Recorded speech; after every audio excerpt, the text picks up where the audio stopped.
नमस्कार, star news टुडेमध्ये आपले सर्वांचे स्वागत आहे। कल्याण डोंबिवली महानगरपालिकेच्या निवडणुकीचे बिगुल वाजले असून निवडणुकीच्या प्रचाराची रणधुमाळी देखील चांगलीच रंगात येत आहे। पॅनल क्रमांक 7 मधून मनसेतर्फे गणेश लांडगे हे निवडणुकीच्या रिंगणात उतरले आहेत। नमस्कार गणेश लांडगे साहेब। बरं, काय सांगाल, आता तुम्ही एक प्रचारासाठी प्रभागामध्ये पण फिरत आहात, तर प्रभागात साधारण तुम्हाला काय वाटतं, हवा तेवढा आणि हवा तसा विकास झाला आहे का? तसा विकास झालेलाच नाही। मागील 10 वर्ष जे इकडचे स्थानिक नगरसेवक होते ते इथे कोणालाही दिसले नाही आणि त्यांनी कुठल्याही प्रकारचा प्रभागात विकास केलेला नाही। तर लोकांमध्ये एवढी नाराजगी आहे, तर जेव्हा आता आम्ही फिरल्यानंतर लोकांकडून असे प्रतिसाद येतात की गेले मागील 10 वर्षाचा नगरसेवक आहे कुठे, आमचा कुठल्याही प्रकारचा त्यांनी विकास केलेला नाही। पाण्याचा प्रश्न असो, गटारीचा प्रश्न असो, ड्रेनेज लाईन असो, इतर कचऱ्याचा विषय असो, रोडवरचे खड्डे, ह्या कुठल्याही प्रकारचा विकास पॅनल क्रमांक 7 मध्ये झालेला नाही। तसंच खरोखरच पॅनल क्रमांक 7 म्हटलं तर तिथे बऱ्याचशा समस्या आपल्याला जाणवतात। रस्त्यांचा पण प्रश्न आहेत, पाण्याचा पण प्रश्न गहन आहेतच, इव्हन जे काही नाले वगैरे आहेत ते ओपन्स आहेत आणि त्याच्यामुळे एक दुर्गंधी आणि बाकीच्या आरोग्याला सुद्धा हानिकारक पोचत आहेत।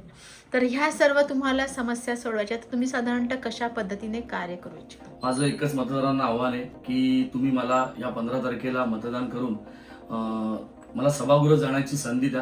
तुम्ही मला सभागृहात पाठवलं, हे जे पाण्याचे प्रश्न असू द्या, गटाराचे प्रश्न, नाल्याचे प्रश्न, पावसात जे लोकांच्या घरात गटाराचं पाणी जातं, मी स्वतः इथला स्थानिक असल्यामुळे मी एक सामान्य नागरिक आहे, मला नागरिकांच्या समस्याची पूर्ण जाण आहे। मी गेले 10 वर्षापासून प्रभागात फिरत आहे, तर त्याच्यामुळे मला प्रत्येक नागरिकांच्या काय समस्या याची जाण आहे, तर मी ह्या नक्की त्यांच्या सोडू शकतो। खरोखर गणेश लांडगे साहेब, तुम्ही खरोखरच एक तळागाळातल्या लोकांना त्यांच्यापासून धरून तुम्ही कामं केले, पण तुमची एक सामाजिक व राजकीय वाटचाल साधारणतः कशी राहिली आहे?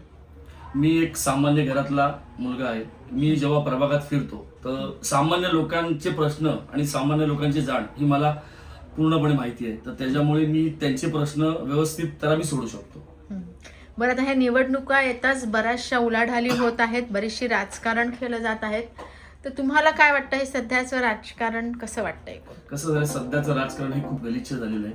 मी जेव्हापासून राजकारणात आलेलो आहे तेव्हापासून मी बघतो की आतापर्यंत कधीही आपल्या महाराष्ट्रामध्ये एवढे बिनविरोध कधीच आले नव्हते। हे पहिल्यांदा झालेलं आहे की महाराष्ट्रामध्ये आपल्या कल्याण डोंबिवलीमध्ये 20 बिनविरोध नगरसेवक निवडून आलेले आहेत। बिनविरोध, पण ते बिनविरोध नसल्यामुळे नाहीच येत ते, पण आपण नोटांना बटन दाबून जे पैशाच्या आमिषावरती ज्यांनी बिनविरोध गाजवत आहेत, तर त्यांना नागरिकांनी खरंच धडा शिकवावा। आता सध्याचं पर्व हे विकासाचं आहे, विकासाच्या दृष्टीने वाटचाल सुरू आहेत। आपल्या प्रभागाचा विकास झाला की आपोआप शहराचा पण तेवढाच विकास होतो।